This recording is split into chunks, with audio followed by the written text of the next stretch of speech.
Have you ever looked into your dog's eyes and just felt a connection? Something so deep it almost feels, well, human? That's exactly what we're diving into today. We're going to unravel that incredible bond, all the way from the hard science of their minds to the spiritual role they've played in our lives for thousands of years. Let's get into it. Okay, I want to start with just a number, 15%. That's it. Just hold that number in your mind for a little bit, because it's a number that's going to challenge pretty much everything you think you know about your dog. Because what if that number, 15%, represents the total impact of your dog's entire breed on who they are as an individual? What if the rest of their personality is built from something far more profound? To really understand that, we have to go back, and I mean way, way back. We're talking about a relationship that has been actively shaping both of our species for 30,000 years. You know, this isn't just about companionship. This is a co-evolutionary miracle. Dogs are the only species on the planet that can read our facial expressions with the same accuracy as a human toddler. This bond has literally, physically rewired our brains and theirs. And the actual chemistry behind this bond is it's incredible. When you and your dog just lock eyes, both of your brains get a rush of oxytocin. You've probably heard of it, the love hormone. This creates a feedback loop that is chemically identical to the one that bonds a mother and her newborn baby. It's a biological phenomenon that is completely unique to our two species. For the longest time, science had a very different, and honestly, a much colder view of dogs. But that old way of thinking, it has been completely and totally shattered. I mean, we've moved from seeing dogs as simple biological machines that just respond to stimuli to proving with fMRI scans that they have complex emotions, stable individual personalities, and a genuine consciousness. This isn't just a hunch anymore. It's a revolutionary shift in our scientific understanding. And this new science has actually identified 5 core personality dimensions that help define every single dog. It's just like with people, right? Each dog has its own unique recipe of these traits. Think about the super social dog at the park versus the quiet, cautious one who likes to hang back. They are all true individuals. And this brings us right back to that number from the beginning, 15%. Well, it turns out that's roughly how much of your dog's personality is actually determined by their breed. A staggering 85% is shaped by their unique life experiences and their environment. Nurture, it seems, doesn't just win, it absolutely dominates nature. And the most important part of that nurture side of things, it happens in an unbelievably brief, almost sacred window of time.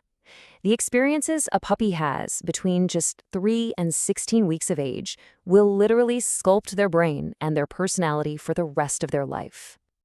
And the scale of what's happening in their brain it's just astronomical. During this critical period, a puppy's brain is forming up to 1.8 million new neural connections per second. Their entire worldview is being hardwired in real time. And all of this rapid-fire brain development isn't just for learning tricks or commands. It's for learning us. It's creating this deep, incredible capacity for connection and empathy that is nothing short of profound. And here's the thing, we can see the proof.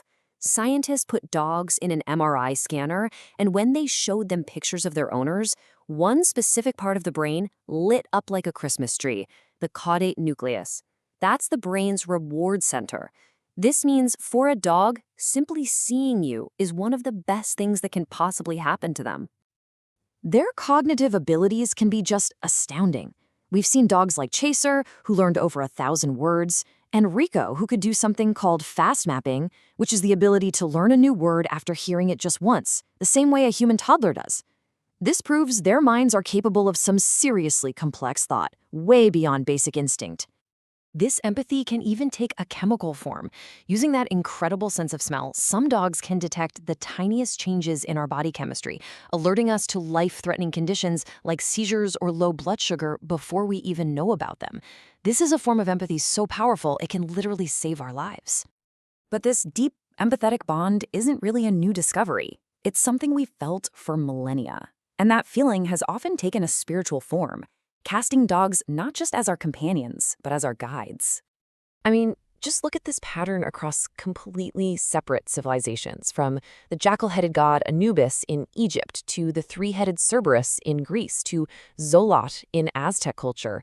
Dogs are consistently seen as guardians of the threshold. They're these mystical beings who can walk between the world of the living and the realm of the dead, guiding and protecting our souls. It's an incredibly powerful, universal human archetype.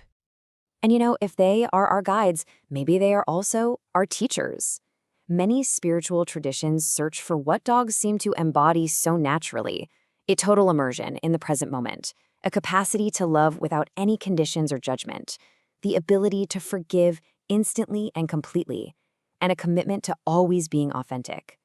They offer us a masterclass in how to live a more enlightened life. This powerful quote from Mahatma Gandhi really invites us to reflect, doesn't it? If dogs are our teachers and guides, then our relationship with them becomes a kind of mirror. How we treat these beings, with kindness or with cruelty, with honor or with neglect, it says everything about our own moral and spiritual development. So, when we put all the pieces together, the science and the spirituality, we see that this relationship is truly transformative. They are so much more than just pets. And the benefits aren't just feelings. They are tangible and scientifically documented. From literally lowering our blood pressure and helping us live longer, to relieving anxiety and supporting people recovering from trauma, their presence is just profoundly healing for us. When you put it all together, the science, the history, the spirituality, it really leads us to a moral imperative. We now know they are sentient beings with unique personalities. And that knowledge, it gives us a real responsibility to honor their consciousness and their individuality. Think about this next time you look at your own dog. They're not just an animal sharing your home. They are a teacher of presence, a healer of wounds, a guardian of thresholds, and a guide for your personal journey. So I'll just leave you with this question. If that being sitting at your feet with 30,000 years of shared history encoded right into their soul is here to teach you something, what is their lesson for you?